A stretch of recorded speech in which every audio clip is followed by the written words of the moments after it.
Did you feel any premonitions before we lost Nip? Forget who called me, man. I just hear people screaming in the background. Bro got shot. So I just immediately just run out the house. So I just ran every light, every stop sign, and I get there and everybody's screaming, and I just see bro, and bro still breathing.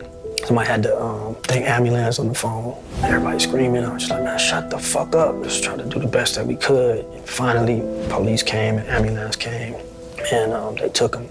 Then I had a lot of people shot in that parking lot, multiple people to the hospital, and I'm like, man, if anybody make it, bro gonna make it for sure. Then my mom and family was there, and then everybody's screaming and trying to figure it out and go talk to them and then go to the doctors and just walked out. It's Twilight Zone, man. Don't understand. Shook my whole belief in whatever I believed in. And, you know. Nipsey Hussels' grave marker is gone. Destroyed or removed, nobody official has confirmed which. And Black Sam, Nipsey's older brother, has gone on record about it. This isn't a mural on a wall in Crenshaw getting tagged. This is the actual resting place of Ermias Asghedom, the physical marker sitting where they buried him, just gone. To understand why this hits as hard as it does, you have to understand who Nipsey Hussle was and what he represented, not just to the culture, but to the specific streets of South LA. Ermias Joseph Asghedom was born August 15, 1985, half Eritrean, half African-American, raised on Crenshaw, and affiliated with the Rollin 60s neighborhood Crips. That identity was never separate from his story. By the time mainstream audiences discovered him with Victory Lap in 2018, his first and only Grammy-nominated studio album, he'd already been in the game over a decade, selling mixtapes out of his car, selling his Crenshaw album for $100 a copy, and moving 1,000 units. He bought back property in the neighborhood that raised him, opened a co-working space called Vector 90, ran a STEM program for kids in Watts, and was scheduled to meet with the Lapped the week he died to discuss gang intervention strategy. That's who was murdered outside his own store on March 31, 2019. His death brought out 20,000 people for a procession through Los Angeles. Crips and Bloods, decades-deep enemies, stood side by side.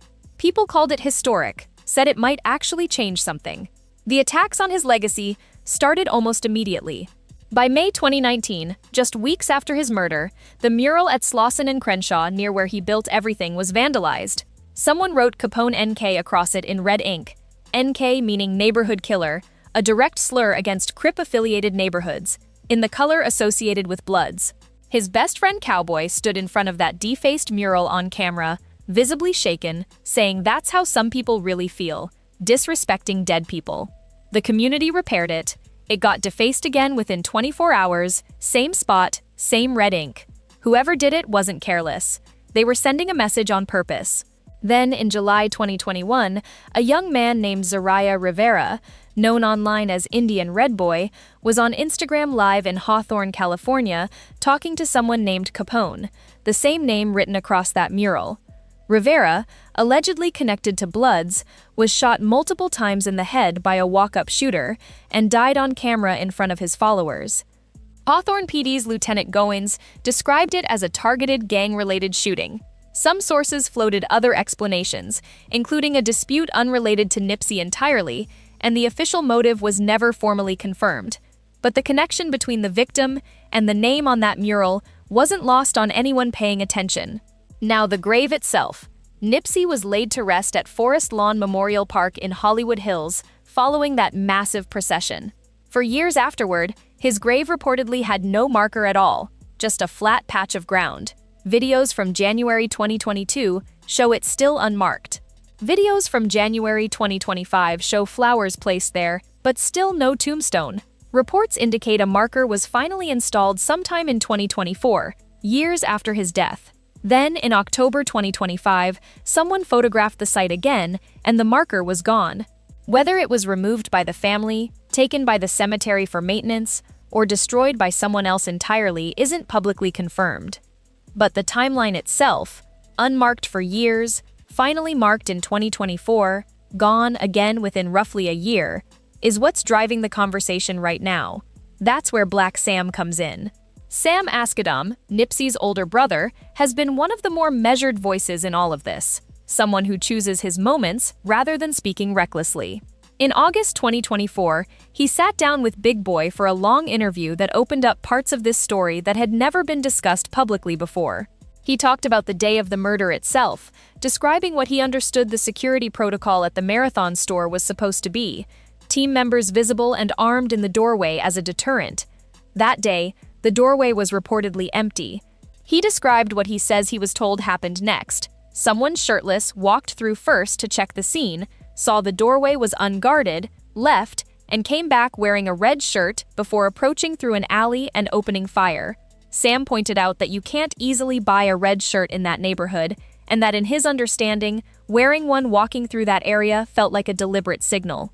Based on that account, his belief is that the Bloods may have been involved in orchestrating what happened, that Eric Holder, the man convicted in the shooting, may have been sent by someone else, with the whole approach reading to him like someone nervous, executing a plan that wasn't fully his own.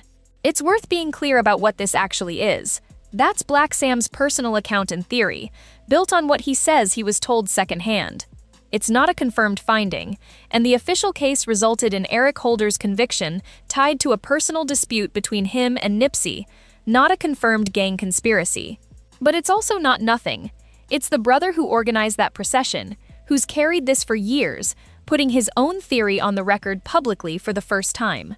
And whether or not it's the full truth of what happened, it's part of why people are now connecting that account to the mural vandalism, to Indian Red Boy's death, and now to the missing grave marker, asking whether some faction out there has simply never stopped treating Nipsey as an enemy, even 6 years later. Step back from the specific incidents for a second, because this is bigger than any one theory about who did what. Nipsey Hussle represented something real about what community investment and ownership can look like even coming from the bottom. He bought back his own block. He built infrastructure for kids in his own city. He was about to sit down with law enforcement to talk about getting young people out of exactly the cycle that nearly swallowed him. He was actively trying to dismantle the idea that the block is worth dying over when you don't own it, that the way out isn't betraying where you came from, it's buying it back. The pattern across the mural, the Indian Red Boy shooting, and now the grave marker, suggests that for some people, his memory itself still reads as a threat to their sense of territory and identity. That as long as his face is on a wall or his name is on a stone, it's a claim being made on behalf of the other side. That's the most painful part of this whole situation, because it's the exact logic Nipsey spent his life trying to undo. Black Sam has carried this for 6 years now, organizing the funeral after multiple churches reportedly turned the family down, calling in favors from people like LeBron James just to secure the Staples Center, working on an 8-episode documentary about his brother's life that he's refused to sell creative control of despite real offers. And after all of that, he still can't walk into Forest Lawn and see a stone marking where his brother actually rests. That historic unity moment from April 2019, Crips and Bloods marching together less than a week after the murder, was supposed to mean something lasting.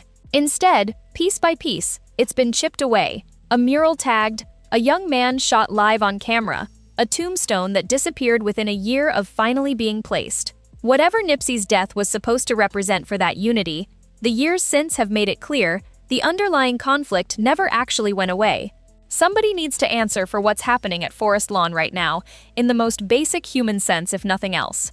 Because how a community treats the resting place of the people who tried to build something real for it says something about where its values actually are. What do you think happened to that marker? Drop your thoughts in the comments, and subscribe if you want this followed as more comes out. The marathon continues. Long live Nipsey.